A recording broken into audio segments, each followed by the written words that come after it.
بسم الله الرحمن الرحيم. الحمد لله وحده صدق وعده ونصر عباده وهزم الأحزاب وحده، والصلاة والسلام على من لا نبي بعده وعلى آله وصحبه وسلم تسليما كثيرا.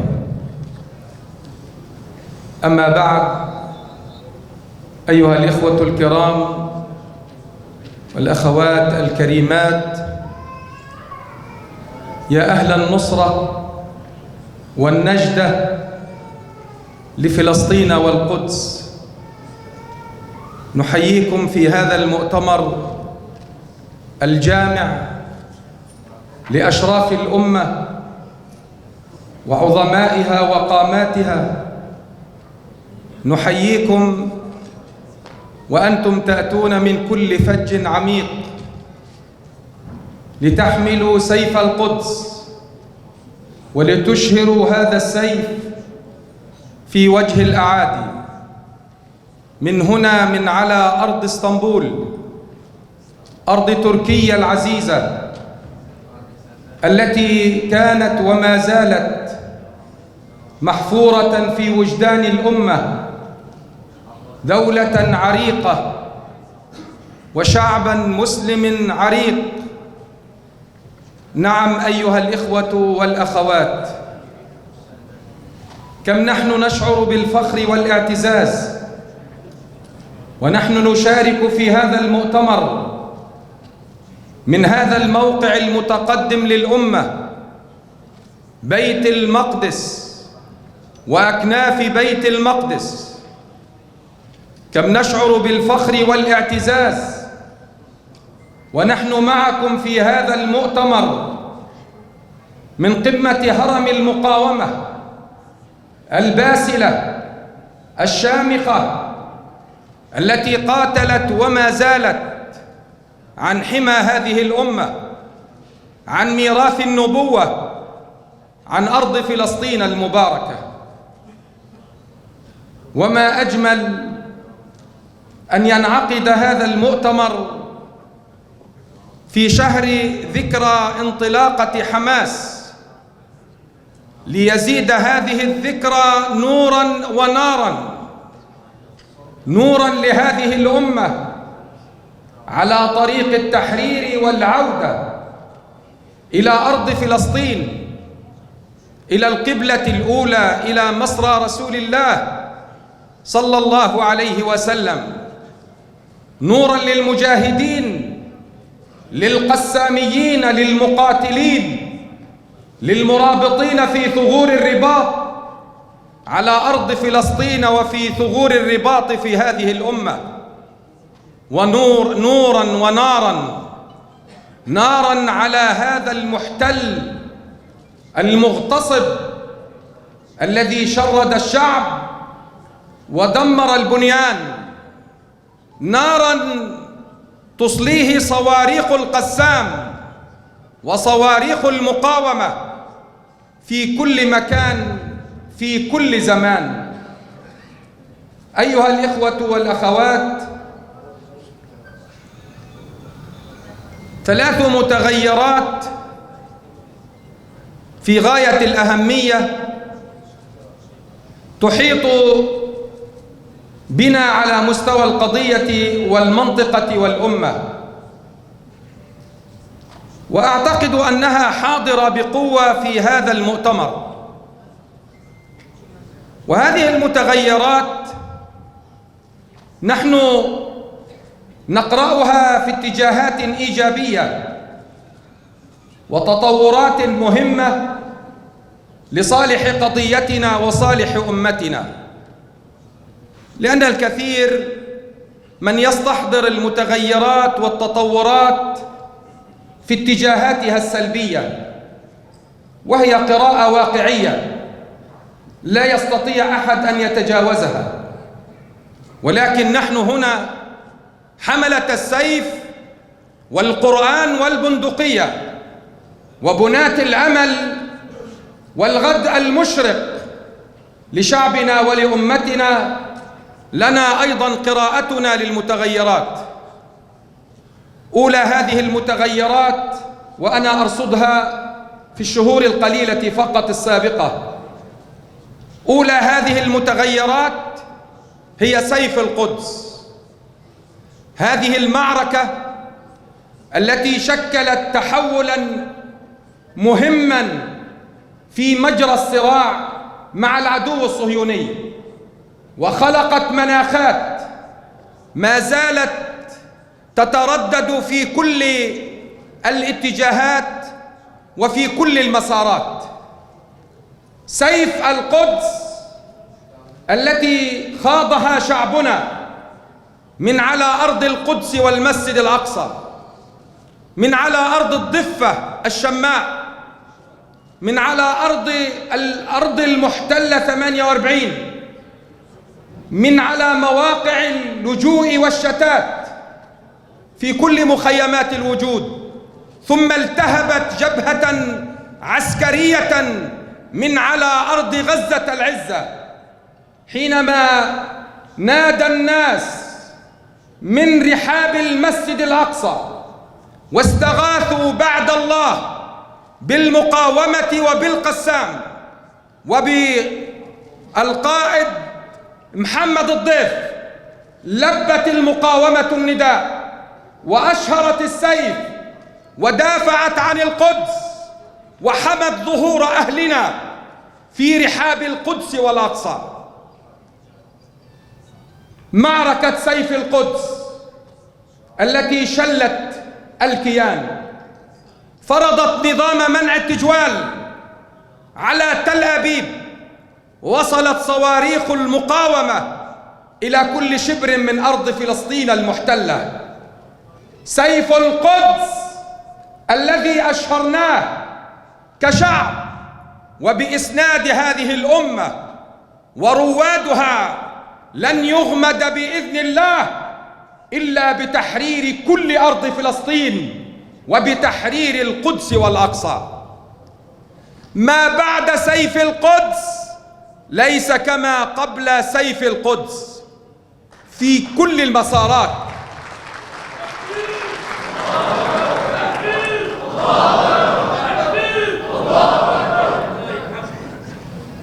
والمتغير الثاني على مستوى الأمة هو الانسحاب الأمريكي من أفغانستان بعد 20 عام من الاحتلال. دخلت القوات الأمريكية إلى المنطقة من بوابة أفغانستان قبل 20 عام دخولاً عسكرياً همجياً احتلالياً. ووقف الشعب الأفغاني المسلم يجاهد ويقاوم حتى دحر المحتلين عن أرض الإسلام في أفغانستان. هذا الانحصار الأمريكي من أفغانستان سيعقبه انسحابات من المنطقة وانحصارات من هذا التواجد العسكري في المنطقة، وسيضعف الحلفاء وفي مقدمتهم الكيان الصهيوني. هذا المتغير لا بد أن نرصده بعيون ثاقبة وبقراءة إيجابية ارتباطاً بمعركة سيف القدس ونتائج معركة سيف القدس. لم تعد الولايات المتحدة الأمريكية شرطي العالم، ولم تعد القادرة على فرض هيمنتها وجبروتها على شعوب الأمة. هذه أمة حية يقظة، ربما يخبو صوتها أحيانا، ربما شمسها تتعرض للكسوف، ولكنه كسوف لا غروب. شمس الأمة لا تغرب أبدا.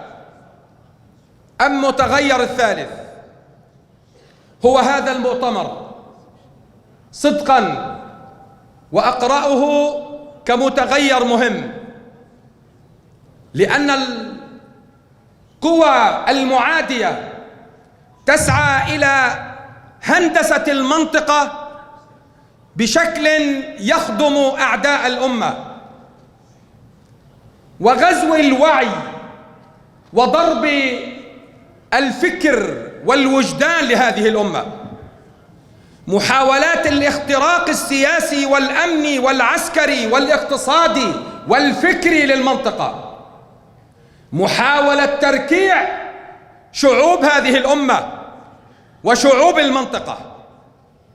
اليوم هذا المؤتمر هو هندسة للمنطقة باتجاه آخر، هو سباحة عكس التيار، هي سباحة مع تيار الأصالة، مع تيار القدس والأقصى وفلسطين، مع تيار المقاومة والممانعة. هذا المؤتمر بما يشمل عليه من هذه القامات رجالا ونساء من أبناء فلسطين وأبناء الأمة العربية وأبناء الأمة الإسلامية، هو يأخذنا إلى مكان آخر، مكان العزة والشرف والشراكة في مشروع تحرير القدس والأقصى. نعم أيها الإخوة والأخوات، هذه المتغيرات الثلاث في غضون هذه الأشهر القليلة هي ذات صفة تحويلية، يعني كلها تأخذنا من مرحلة إلى مرحلة ومن عهد إلى عهد، نكون نحن فيه حملة اللواء وسدنة البيت، ونحن الذين نتحكم، أقولها بوضوح، نحن الذين نتحكم في إيقاع المنطقة.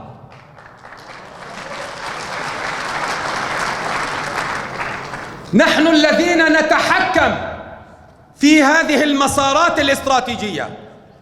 فلسطين قضية أمة وقضية أحرار العالم. من هذا المنطلق فإني أستحضر مع إخواني وأخواتي الكريمات ثلاث أولويات وأختم بها.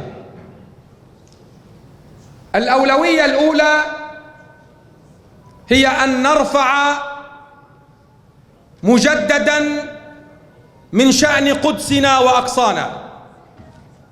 القدس محور الصراع، القدس مفجرة الثورات والانتفاضات على مدار 100 عام، منذ ثورة البراق وحتى الشهيد الشيخ فادي أبو شخيدم.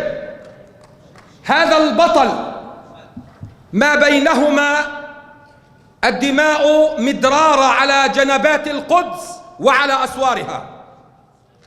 والقدس اليوم إخواني وأخواتي في خطر حقيقي، ستتعرضون في الجلسات الخاصة لذلك، ولكن علينا اليوم أن نضع الرؤية والخطة المتكاملة من أجل ليس فقط التصدي لمخططات العدو في القدس، بل من أجل تحرير القدس والأقصى.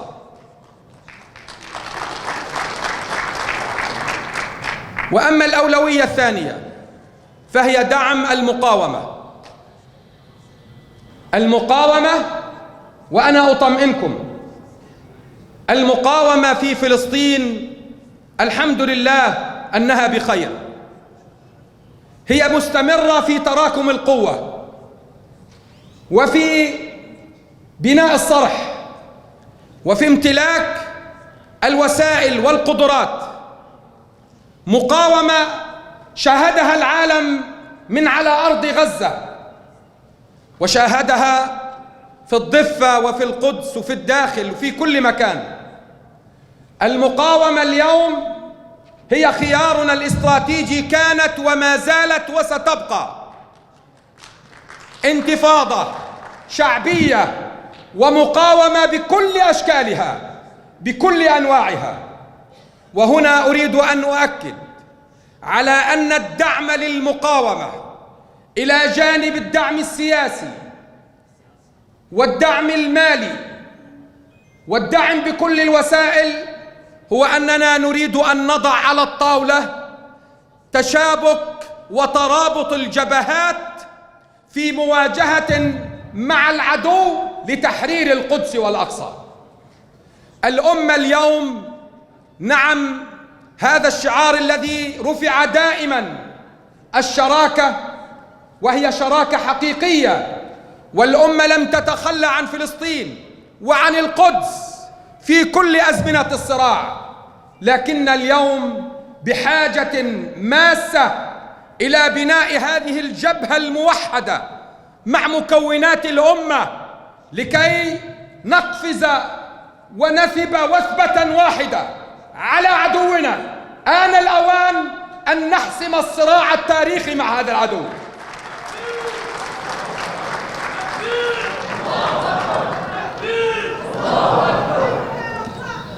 الأولوية الثالثة والأخيرة إسقاط التطبيع. يجب أن يكون لدينا خطة متكاملة لإسقاط التطبيع، هذا التطبيع الذي أخذ صفة التحالفات العسكرية والأمنية للأسف الشديد مع بعض الحكومات العربية. وللأسف أن البعض هو الذي يجري وراء الكيان ليطبع معه، مش الكيان بروح له. البعض يجري وراء الكيان ويعتقد أن قوته، وجوده، شرعيته، بقاءه بالتحالف مع هذا الكيان. ونحن نقول أن التطبيع سيزيد هذه الحكومات ضعفا ولن يزيد العدو قوة. سيزيد هذه الحكومات ضعف ولن يزيد العدو قوة، لأنه شعوبنا شعوب حية، هي روادها وهي ضميرها وهي الذين يعبرون ويمثلونها تمثيلا حقيقيا، وكثير هناك الشرفاء من هذه الأمة. ولكن أيها الإخوة والأخوات، التطبيع اليوم بهذه المسارات بمحاولات أن تتسيد إسرائيل بين قوسين المنطقة عسكريا وأمنيا من باب التطبيع، هذا لا يجوز مطلقا. ويجب علينا ليس فقط أن نتصدى للتطبيع، أن نسقط التطبيع، وألا نسمح بأن يتمدد هذا الجسم السرطاني، هذه الغدة السرطانية في جسد الأمة. ولا يجوز مطلقا أن تستخدم ويستخدم الكيان الصهيوني وأن يلوح به ضد هذه الدولة أو ضد هذه الدولة.